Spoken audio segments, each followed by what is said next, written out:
I'd been hit with some sort of directed energy weapon. No, my feed was not working to my liking, so I thought I'd restart and just see what happens. We might just be going with the name change. I mean, it's better this way because now people know exactly, at least have an idea of what we're talking about, though the foundation of the conversation will always be the same. And that's how we overthrow the Jays and who control our narrative and make the Goyim life better. You know, make life better for everyone. But I've been talking about directed energy weapons. I suggest watching the first part, which is Submarines Aren't Real, Part 81, the previous video. Although it's uploading, so it won't be available for a while, I think. And we had just finished reading particle beam weapons, and now I'm on to plasma weapons. So, plasma weapons fire a beam, bolt, or stream of plasma, which is an excited state of matter consisting of atomic electrons and nuclei, and free electrons if ionized, or other particles if pinched. A marauder magnetically accelerated ring to achieve ultra-high directed energy and radiation used the Shiva Star Project, a high-energy capacitor bank, which provided the means to test weapons and other devices requiring brief and extremely large amounts of energy to accelerate a torrid of plasma at a significant percentage of the speed of light. Additionally, the Russian Federation claims to be developing various plasma weapons. And you think your stocking up of bullets is going to keep you and your family safe when the system, wants you not to be. You're only prepping to kill your friends and family and neighbors and shit. So the next one, that's all we need to know about sonic weapons, or about plasma weapons, because that's not really interesting. Although I guess we could check out Marauder. The Marauder was a United States Air Force research laboratory project concerning the development of a coaxial plasma railgun. The first computer simulations occurred in 1990, and its first published experiments appeared on August 1st, 1993.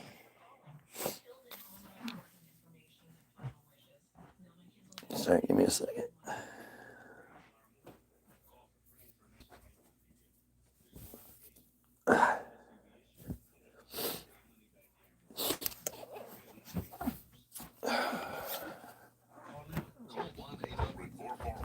You just have to excuse me. I'm so sorry.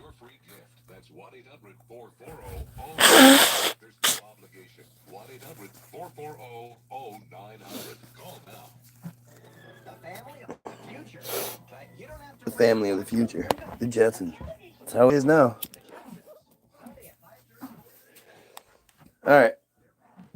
Objective. The first Marauder experiment was motivated by race, or the Ring Accelerator Experiment, which took place in 1991 at Lawrence Livermore National Laboratory. The ultimate goal of the Marauder program was to accelerate highly dense torids containing plasma to high speeds. Such a system could be used for hypervelocity projectiles, X-ray production, and electrical power amplification. The stated goals of the program included studying the formation, compression, and acceleration of magnetized plasma rings. Specifically, the objective of the program was the acceleration of a torrid of 0.5 to 2 milligrams plasma to a kinetic energy level on the order of megajoules using a 5 to 10 megajoule coaxial gun design. Interesting. In 1993, the Phillips Laboratory developed a coaxial plasma gun capable of accelerating 1 to 2 milligrams of plasma by up to 100 billion G in a torrid of 1 meter in diameter.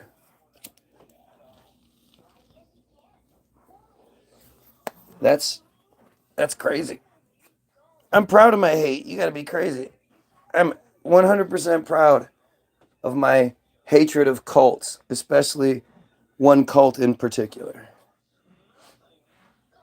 The one that keeps violating children in Hollywood and the one that's committing genocide right now. So proud to hate them. The torids are similar to Spheromax,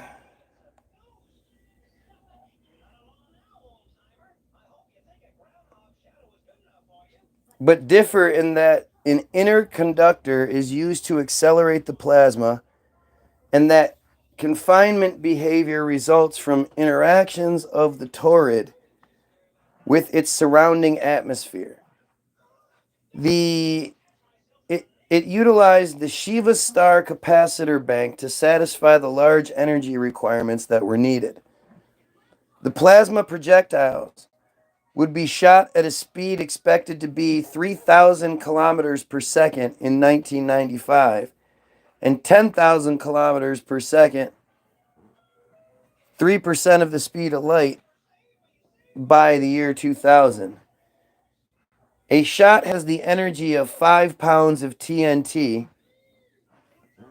donut-shaped rings of plasma, and balls of lightning caused extreme mechanical and thermal shock when hitting their target, as well as producing a pulse of electromagnetic radiation that could scramble electronics. That's it. That's literally all I get there. That seems like that's pretty significant, especially since this is like 1995 and shit they're talking about, right? By the year 2000, it was supposed to be this. Well, we're a lot further than that. All right, so now we're on sonic. The long-range acoustic device, LRAD, is an acoustic hailing device developed by Genesis, I don't know, former LRAD Corporation, to send messages and warning tones over long distances or at higher volume than normal loudspeakers, and as a non-lethal directed acoustic energy weapon. LRAD systems are used for long-range communications in a variety of applications and as a means of non-lethal, non-projectile crowd control. They are also used on ships as an anti-piracy measure. According to the manufacturer's specification, the system weighs from 15 to 320 pounds.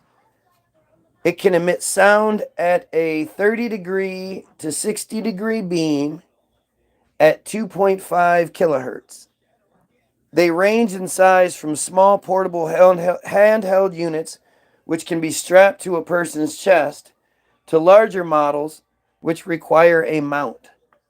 The power of the sound beam, which LRADs produce, is sufficient to penetrate vehicles and buildings while retaining a high degree of fidelity, so that verbal messages can be conveyed clearly in some situations.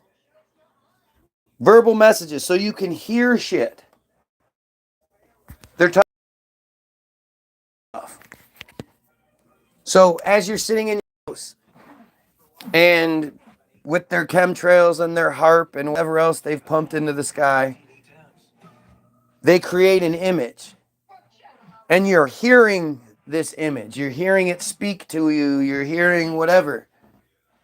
Knowing that, hey, what the fuck? Why am I hearing? It's because they're using this on the ground, the LRAD.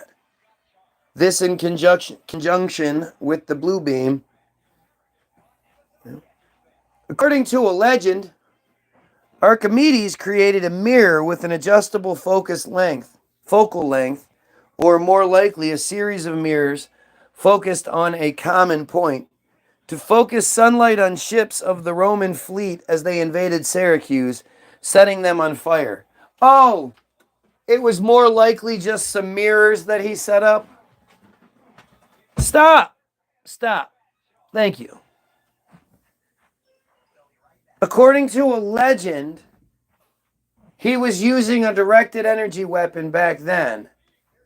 But they're like, no, it's just come on, it wasn't like, they're not disputing that he did this, right? Because the historical record says he did this. They're saying he didn't have some special mirror. He just set up multiple mirrors. Because that's the thing. You can, set up a bunch of mirrors and have them focus the sunlight into one point, and then you can move that around and you can focus it wherever, and it creates a laser. Archimedes knew that. Archimedes from, like, what is he? I know he's right around the zero. I can't remember. I think he's like 30 something AD, right? Let's see. Oh, no, Archimedes was 287 to 212. Minus 287 to minus 212. My bad. Even further back. Historians point out that the earliest accounts of the battle did not mention a burning mirror, but merely stated that Archimedes' ingenuity combined with a way to hurl fire were relevant to the victory. Oh, that's all it is. Never mind the story. He just had some way of hurling fire combined with his ingenuity.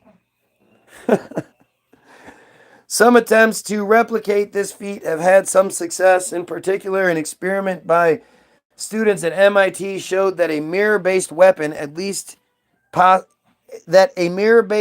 was at least possible, if not necessarily practical.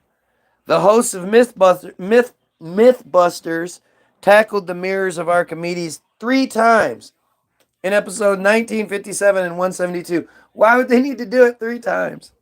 And were never able to make a target ship catch on fire, declaring the myth busted 3 separate times. Boy, they were running out of ideas, huh? In the 20th century, Robert Watson Watt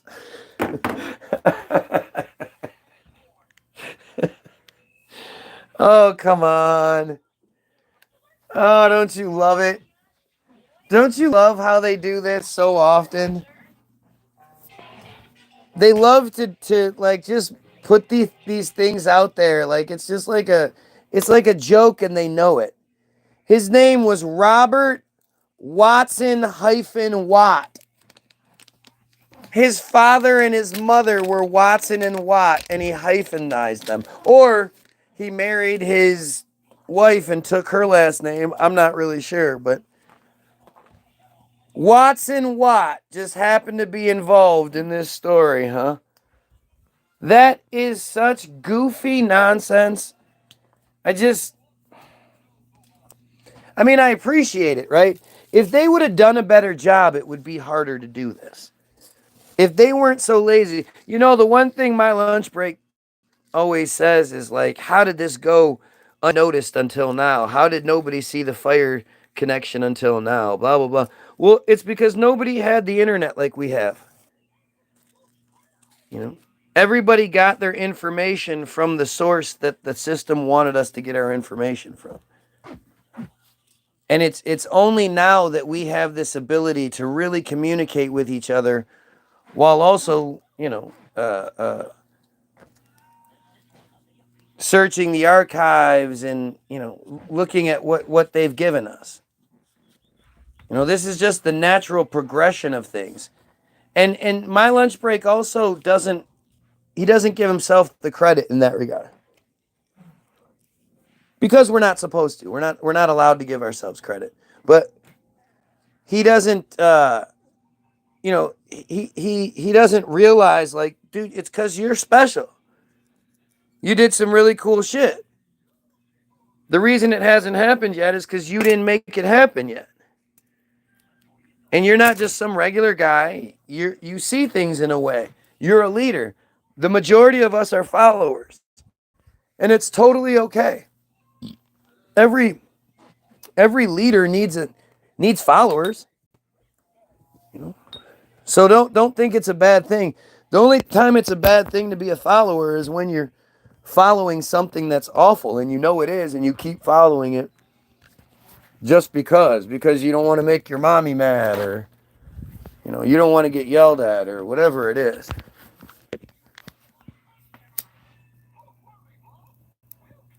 You should be proud to be following the right thing. Like I say, I'm absolutely proud of my hate. My hate is beautiful. I hate all the right things. I fucking hate pedos. I hate the J slavery. I hate it all.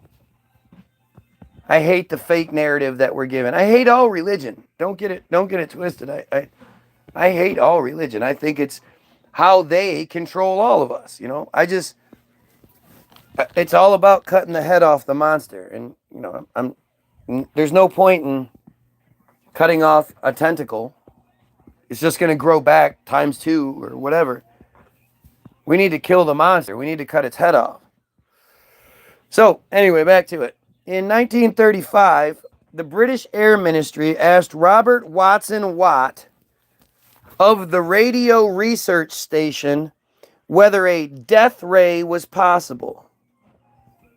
He and colleague Arnold Wilkins, the Wilkins-Watson-Watt, quickly concluded that it was not feasible, but as a consequence suggested using radio for the detection of aircraft, and this started the development of radar in Britain. Oh, yeah, that makes sense. Why not? Yeah. Okay. The fictional engine stopping ray. Stories in the 30s and World War II gave rise to the idea of an engine stopping ray. They seem to have arisen from the testing of the television transmitter in Feldberg, Germany, of all places, of course. Because electrical noise from car engines would interfere with field strength measurements, sentries would stop all traffic in the vicinity for the 20 minutes or so needed for a test. Reversing the order of events in retelling the story created a tale where tourist car engines stopped first and then were approached by a German soldier who told them they had to wait. The soldier returned a short time later to say that the engine would now work, and the tourists drove off. Such stories were circulating in Britain around 1938, and during the war, British intelligence relaunched the myth as a British engine stopping ray, trying to spoof the Germans into researching what the British had supposedly invented in an attempt to tie up German scientific resources. It's just goofy. During the early 40s, Access engineers developed a sonic cannon that could cause fatal vibrations in the target's body. Jesus, that's fucking crazy. A methane gas combustion chamber leading to 2 parabolic dishes, pulse detonated at roughly 44 hertz. This sound, magnified by the dish reflectors, caused vertigo and nausea at 200 meters. By vibrating the middle ear bones and shaking the cochlear fluid within the inner ear.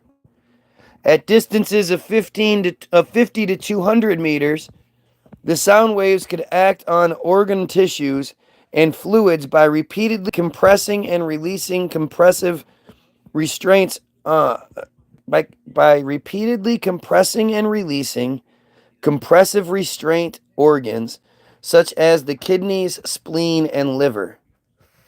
It had little detectable effect on malleable organs such as the heart, stomach, and intestines.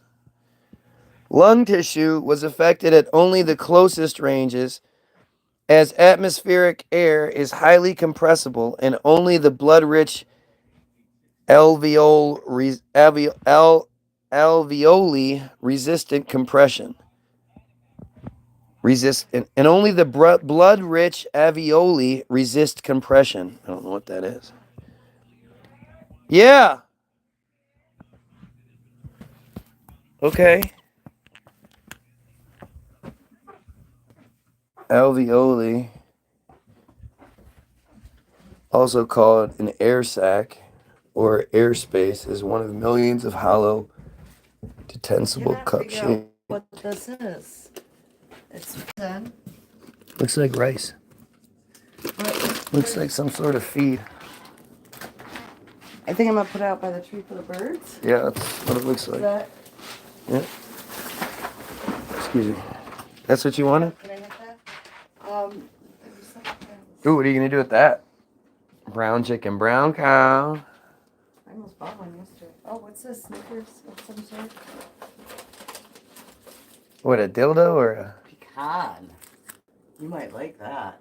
A dildo or another cucumber?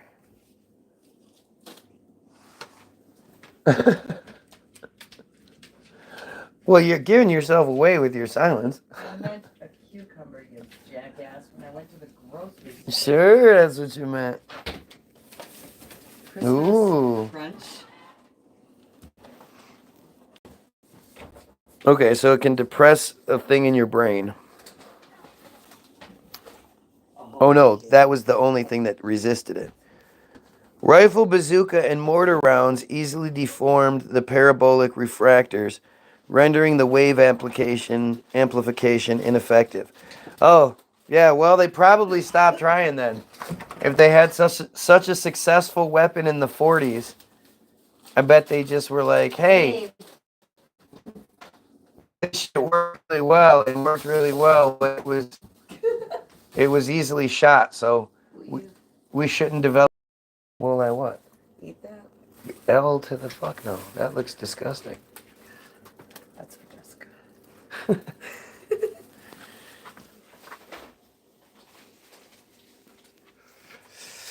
All right. In the later phases of World War II, Nazi Germany increasingly put its hopes on research into technologically revolutionary secret weapons. The Wunderwaffe! The Wunderwaffe! The Wonder Waffle. Maybe. Wait. Doesn't this mean it's bad when a can does this? It's not worth trying. You want to help it outside? No. I don't want to put it in the garbage like this. You're my Wonder Waffle. I don't want to put it in the garbage like this. Okay, well, take it outside. It doesn't mean anything. That's what happens when it's been frozen, I think.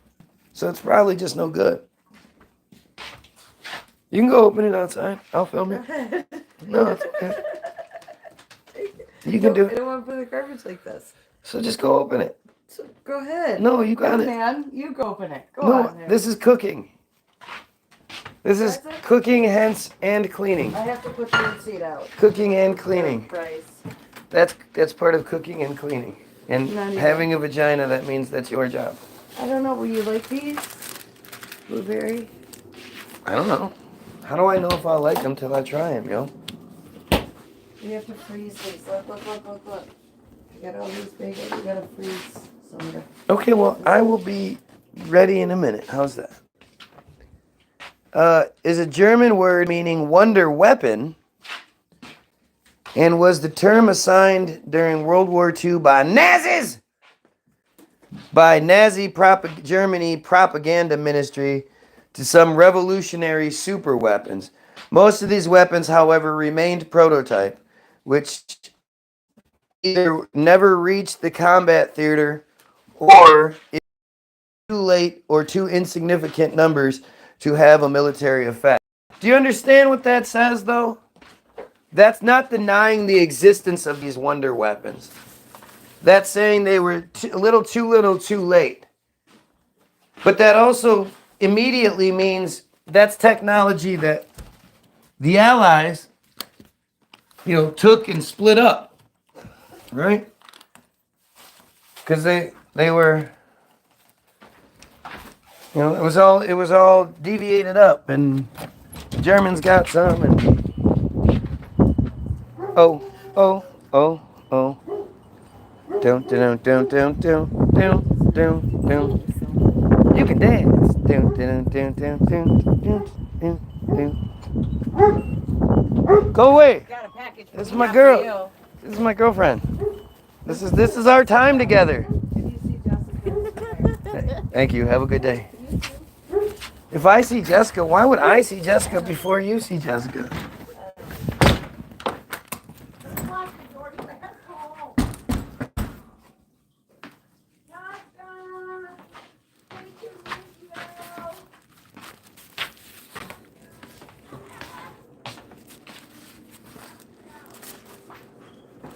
What are you doing hanging outside? No, she won't. She'll bring me back. She's got a big truck she can put you Can in. you take this? Uno momento, por favor. I'll take this one. Oh, yeah, you take that one. I'll take that. Okay. What else am I doing? Just unloading groceries. Oh, you like these lights? They're nifty. You stick them under there and they're battery operated. You didn't take that outside and open it yet. You need to do that. No, you really do. No. No, really, you do. I really disagree. I don't need to at all. No, you do. Tell him he's got to take that outside and open it.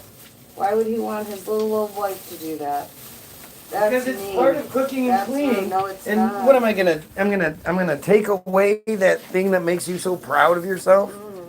Nothing makes a woman more proud than cooking and cleaning. Just keep that in Oh mind. my God. You throw that progressive away. You dance. What about that one? I don't know what it is. We both got too many.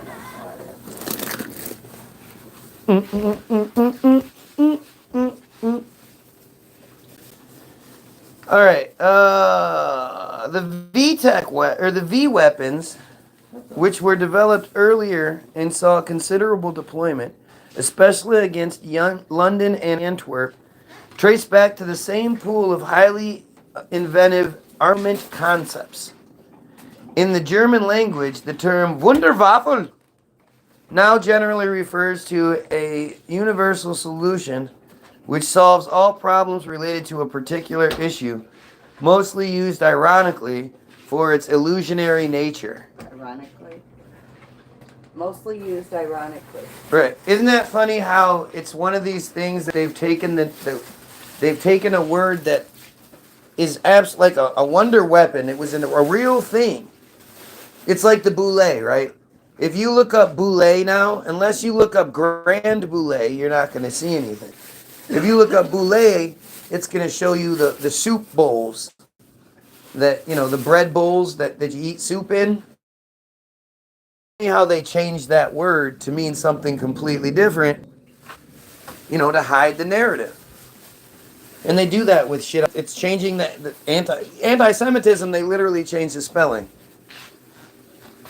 As the war situation worsened for Germany from 1942, claims about the development of revolutionary new weapons which could turn the tide, don't know. Can you jump at the cat tree? I don't know. Became an increasingly prominent part of the propaganda directed at Germans by their government. In reality, the advanced weapons under development generally required lengthy periods of design work and testing, and there was no realistic prospect of the German military being able to field them before the end of the war. Not that they weren't feasible. You see that? You see how they word this stuff? So you might be tricked into thinking. Throw this one out. So you might be tricked into thinking that oh, that's goofy. That's not a real thing. Give me that, lady. The reality is it's you know, maybe they couldn't develop it yet, but they developed it. They definitely did. And it's been shelved, it's been somewhere.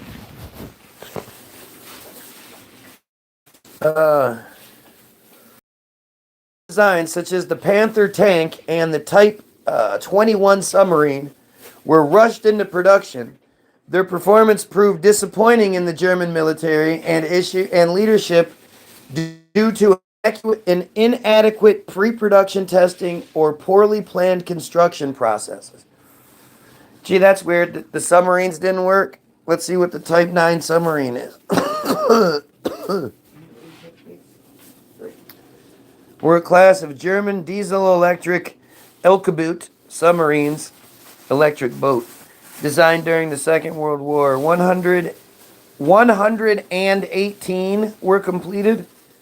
It literally says 118. Who the fuck wrote this? With 4 being combat ready. Four whole subs being combat ready, huh? What do you want me to do with it? I'm not doing that right now.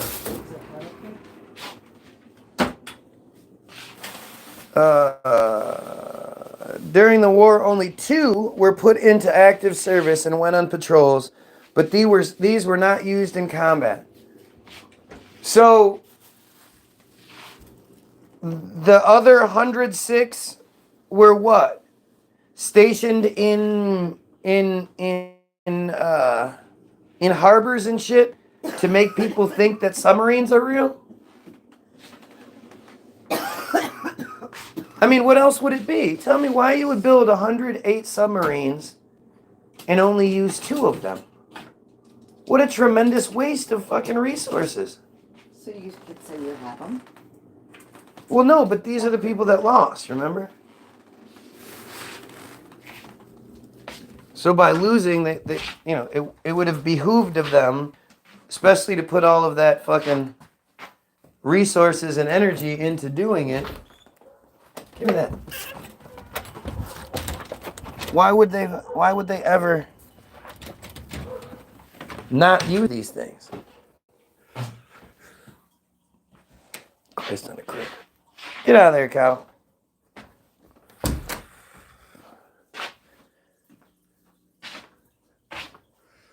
Cost $5,750,000. Whatever it looks like roll. Or no, RM. What's RM? Reichsmark. The German Reichsmark is the currency of Germany from 24 until the fall of the Nazis in 45. Rice and corn mixed. Oh, we should have just eaten it. What do you mean? It's probably a delicacy. Beans, rice, corn, delicious. The birds will think so. And the squirrels. They were the first submarines designed to operate primarily submerged. Do you guys hear these words? This isn't my words. They were the first submarines designed to operate primarily submerged. Is that swimming around like a fucking whale? Or is that most of it's underwater? Primarily submerged. I don't know. Rather than spending most of their time as surface ships that could submerge for brief periods as a means of escaping detection.